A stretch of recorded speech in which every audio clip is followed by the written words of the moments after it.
Man, listen, we got some young guys on the move. The ELF champs, the Vienna Vikings, already lost 2 imports, and teams are putting a premium on a certain position. Not to mention, we got Coach Pokorny from the Milano Seamen coming by to chop it up a little bit. So, welcome to Base Coverage. It's been a while, but let's go. We doing everything they talk about. You know I'm everything a boss about. Not putting work and gotta toss them out. I'm really biting, they just barking out. I'm really riding, they just talking now. His street, what to talk about. See the big H when I'm... Hey, what's going on, everyone? Welcome to another episode of Base Coverage, presented to you by, of course, our partners over at Knoah Teamwear. I'm your host, Jamal Clay, and I appreciate all your support. Don't forget to subscribe to the channel and drop a comment. I like to chop it up with you guys, see what you guys are thinking and what you guys want to talk about. So, a lot's been going on since our last episode when we did the interview relay.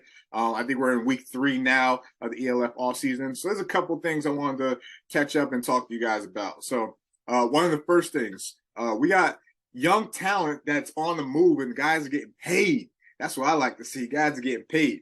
So let's start. Louis Geyer, former Offensive Rookie of the Year, year 1 ELF. He is returning back to Stuttgart, leaving the Cologne Centurions after 1 season. He's returning back home under the new management with Jordan Newman and the gang. I like that move. You know, you're getting now a veteran, experienced receiver. He's going to be a key component to that offense. So we'll see how that turns out in the Jordan Newman era. Also, they were able to steal a guy, a Yannick Meyer from the Swarco Raiders. This is a big move for Yannick. This is why. The Raiders are privileged to have a very strong receiver group. So there's not a lot of targets that are available, especially when you got Platzgummer, when you got Chris Hine, and when you got Marco Snyder. So good move by Yannick. Interested to see how that turns out for him. Next, we have the Iceman. This guy had a year last year, Alejandro Fernandez, leaving Barcelona Dragons, joining the Rhine Fire. He's heading over with Andrew Weidinger to join that defense. And I like this for him because he had a great season last year. I'm not taking anything away from him. He also had, you know, a former NFL player, Michael Sam, opposite of him, who might have been getting just as many looks as possible, which has freed him up a little bit. But now he's going into a situation where he's the man. He's the guy.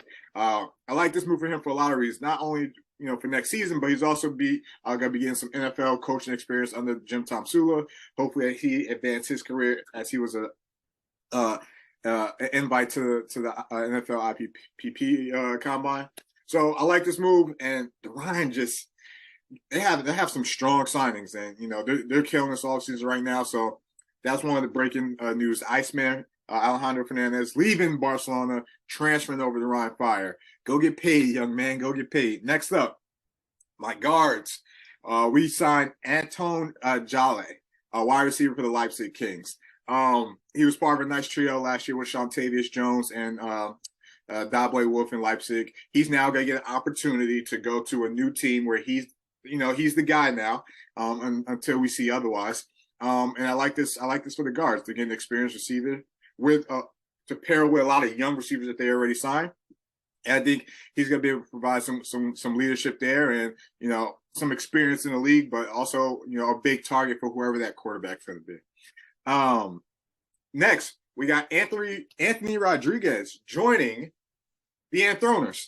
He left Barcelona as well, and he was looking for other opportunities. Another young talent leaving the Dragons, going to the Anthroners, which is going to be a good pickup for them, especially for that defense.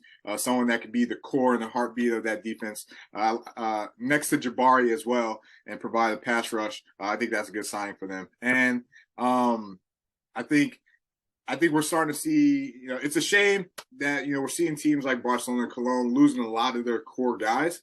You know, a lot could contribute to that, but ultimately, what I see from it is that guys are performing for their home team, and they're going to get paid elsewhere. And that's what I mean when I mentioned before that, you know, those guys have leverage, so to say. So, all right, next, old face, new place. We got some guys on the move since the last time I've chatted with you guys. So first, Thomas Felicia, leaving the Russell Panthers, going to the Milano Seamen. Good move for the Seamen. You get a nice quality offensive lineman, someone there who's going to protect Luke Zaraka, someone that's going to be able to strengthen that offensive line, especially in Europe. And, people watch me over the past couple times. You know how I feel about European offensive linemen. They're at a premium. There's not a lot of good ones out there. So if you're able to get your hands on some good ones, you've done a good job there. So next, Darius Robinson joining the Munich Ravens. He is joining the flock. And I see this as the Sean Shelton connection. This is a good jump start to that defense, that organization as they continue to build their roster. You know what? If I'm putting the pieces together, who else is Sean going to be able to bring in? Maybe people from his Raiders days. Maybe there's a linebacker out there that's one of the top guys in the league. Especially he's the tackle machine that could be joining the flock. I'm not reporting anything. I'm just saying. But we'll see what happens. We'll see what happens in that aspect of it. Next, Zachary Blair is transferring. He's leaving the Istanbul Rams, and he is going to the Cologne Centurions. This is a great move for a number of reasons. People are getting worried about Cologne because they're losing a lot of guys. But the way I look at it is that, they weren't good on defense with those guys. So, they're really remodeling their team. There's a whole new coaching staff in there. I think, yes, it is alarming the amount of guys that are leaving, but I also think we got to give this new coaching staff a chance to build their roster. Zach's a good jump start to that team. Again, defense has been they've been one of the worst defense over the 2 years of the ELF. So being able to bring someone like him with that leadership, I'm just curious the other direction they're going to go. If you're asking me, I think you load up your imports, your European imports on the defensive line, and build that back in with an American DB of some sorts. But we'll see. We'll see what happens. So next one, Kyle Sweet, Mr. Triple Crown, leaving Barcelona, which you already know, and he is joining the Paris football team. Paris has been making some moves as of late.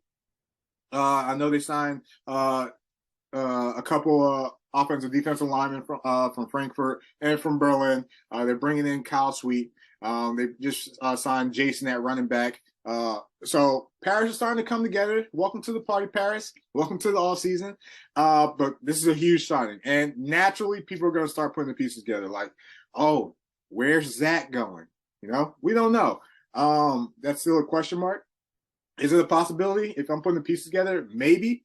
But ultimately, this is a good signing for Paris. They got a lot of good French receivers that they can bring into, like a Remy Bertolini who played in who played for the Dragons, a Benjamin Ploux who played for the Dragons. There's a lot of good athletes out there, so we'll see as Paris continues to build their roster. And then lastly, this guy is the all-time leading receiver in ELF. 1,000 yards first year in Barcelona, 1,000 yards second year in Hamburg. Yes, I'm talking about Mr. Gene Constant. He is joining Luke Zaraka and the Milano Seamen. I think this signing has the potential to put Gene back on the map in terms of first-year Gene, not second-year Gene. All right, with a quarterback like Luke who could throw the ball downfield, who had an Xavier Mitchell and a Markel Castle in an Italian league and both led the league in receiving, you could see that, Luke's going to give his guys the opportunities, and he's going to throw the ball deep, and he's going to get the ball in the playmaker's hands. I think Gene was looking for that. I think Gene was searching for, the year one opportunity that he may not have gotten year two, and it's nothing against Hamburg. It was just you're playing with another great American receiver that, rightfully deserves his touches too. You have a great running back in Glenn Tunga, and then you have Sili Cisse, who they didn't really allow to throw the ball downfield. It was more, hand the ball to Glenn, work the play action, quick screen, and quick play. So I think Gene's going to get that opportunity where, he's going to be able to stretch the field a little bit. So I'm happy for Gene. And then as we transition into that note, I would like to welcome the Milano Seamen head coach Stefan Pokorny to the show, 5-time champion, 2 years with the Milano Seamen as of recent, and now he's going to come in and chop it up a little bit and talk some ball. So, Coach, what's going on, man? How you doing? Hey, I'm doing good, Yeah. Thank you for having me here. Most definitely. Maybe you may know, maybe you may not, but our paths almost crossed a couple times when I played for the Cologne Broncos. Unfortunately, we weren't able to get the job done a couple years ago when we played Potsdam, but we would have been meeting you guys down there in Italy. So we would have met earlier, but I apologize about that. No, so for me, I'm also my second year now in Milano. Ah, So okay. I've been before with the Danube Dragons in Austria. Yeah, yeah. So played against the Raiders, played against the Vikings many Gotcha. years. So So you got a little bit of experience then in terms of some of the teams that you might be facing next year. yeah, definitely, definitely. So I know Coach Kevin Hare and I know Coach Kalaikai. Yeah. So coach with them, coached against them. So no, it's gonna be like a AFL reunion for me too. There you go. There you go. Well, hey, let's dive into it. So uh I feel like since year one in the ELF, a lot of people have been wanting to get the Italy market and the Paris market, but there have been a lot of obstacles up until now. And then obviously, with the Italian Federation and all that stuff. But we were able to break down those borders and get right in there and get you guys on board. So in terms of heading into like this off season, what's the off season been like for you guys in terms of making that transition into the ELF? I would say there was no summer break. So last year, uh, normally the Italian season ends by July, and we already knew before we ended the Italian season that we're gonna go to the ELF. So all summer was already okay, watching the games, Yeah. seeing players. What is the difference between the Italian league? What is the difference to ELF? So it was really busy. It was really busy. But on the other side, everybody was really excited. So they said like we want to do it the right way. We want to prepare everything that we're gonna be ready once the signing season starts, etc. Most definitely. And you said you guys already knew going into the summer that this was going to be an option. Obviously, there were probably conversations had before then, but watching the ELF, when was the moment when you realized like, hey, we have to make this move, or we want to make this move into playing in this type of league with this type of competition? I think it was somewhere in the spring. Somewhere in the spring, there was where the management sat together and said like, can we do it? Do we want to make this next step? Do we want to apply? Is that an option? And since the Seamen always competed in the highest level competition in Europe, they said like we have to do it. So we played in the CFL, we played in the Big Six, the Euroball, all these tournaments. So it was clear for them that should be the next step, and who and if not them in Italy.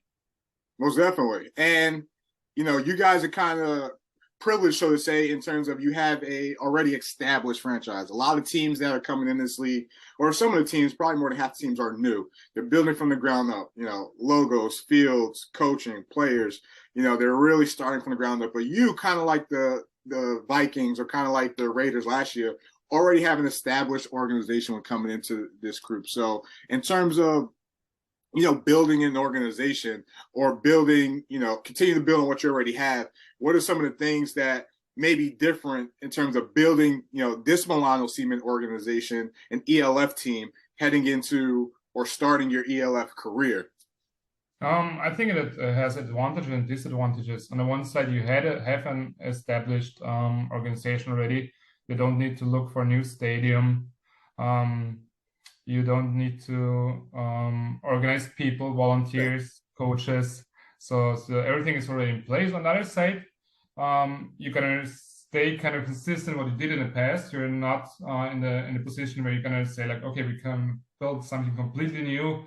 We're gonna take a whiteboard and draw up a new organization, how we want to like do it. Yeah. So I think it's both things are interesting to do it. So, but I'm happy that we don't have so many headaches about putting everything together, and we can focus really on putting together the rosters currently.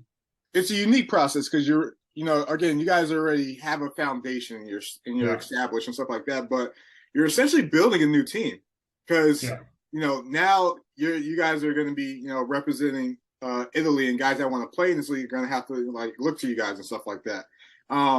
Let's talk about a little bit of like your guys' off season thus far, and I feel like in terms of like one of the new teams, you guys have done a good job at starting to build your team, keeping a lot of your homegrown guys, and then be able to bring in some imports. You guys are also lucky that you have a quarterback already there, and Luke Zaraka, who's been in that organization for a while now, and he's been one of the top quarterbacks, not just in Italy, but in all of Europe. So now, to bring him back and then to compete in this league, it's less of a headache to kind of worry about that position or recruiting. But you guys have brought in some good guys as well in terms of imports. You brought in some protection for them in terms of Thomas Felicia from the Russell Panthers. We saw you sign Diego Rinaldi. Diego Rinaldi. A championship caliber player, championship mentality. It makes perfect sense why you bring him, to join the team. And then one of your most recent signings, Gene Constant, right? When I look at this team or the Milano Seamen over the past couple of years, for a number one receiver, you've always seen guys like Xavier Mitchell, big body, 6'2"-ish, real thick guy, or a Markel Castle, another big body, someone who's played on the team last year. And then you guys went to Gene Constant. And Gene may have had a down year for what some people may think numbers-wise, but the guy still averaged over 1,000 yards receiving. He's the all-time receiver leader in the ELF. And now you bring him and pair him up with one of the top quarterbacks in Luke for next year.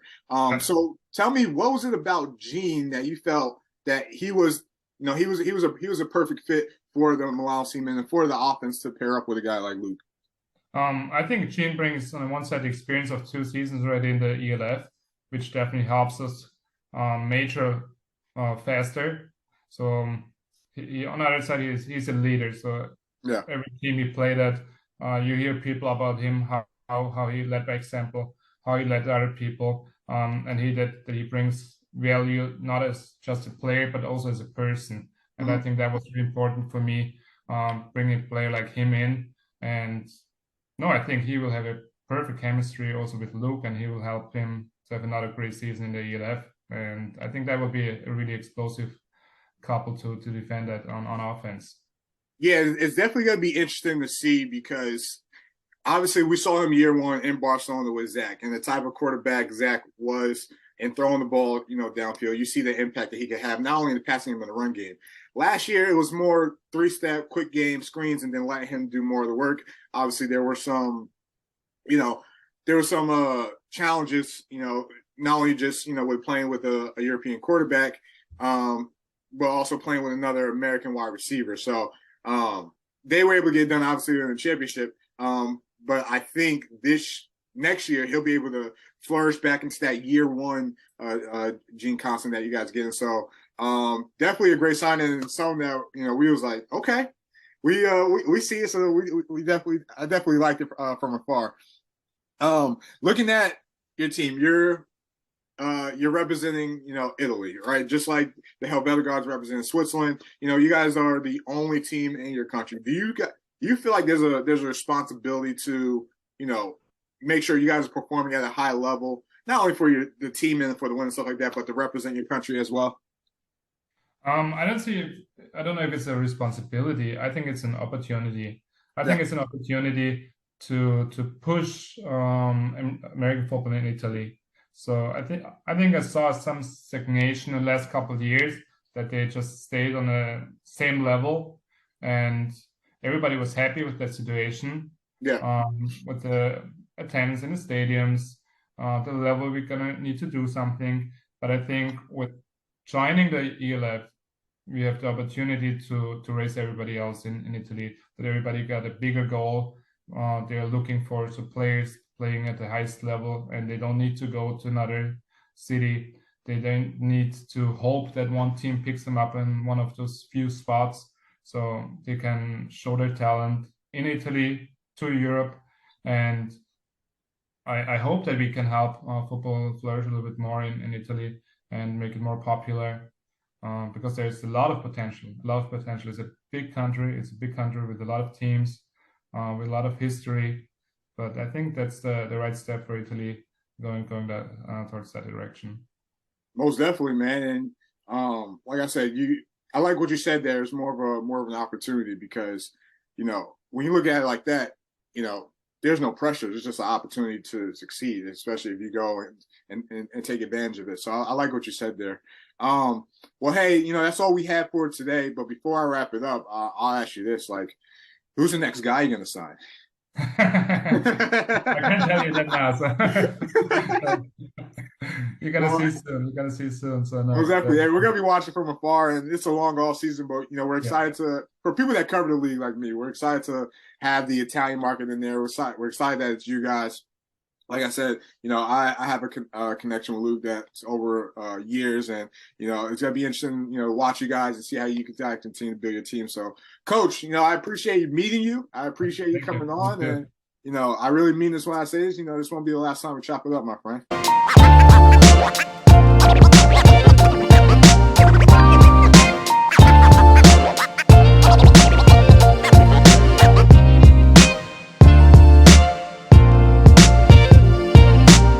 Some things to also keep an eye on, as I wanted to dive into. Vienna Vikings losing 2 important imports.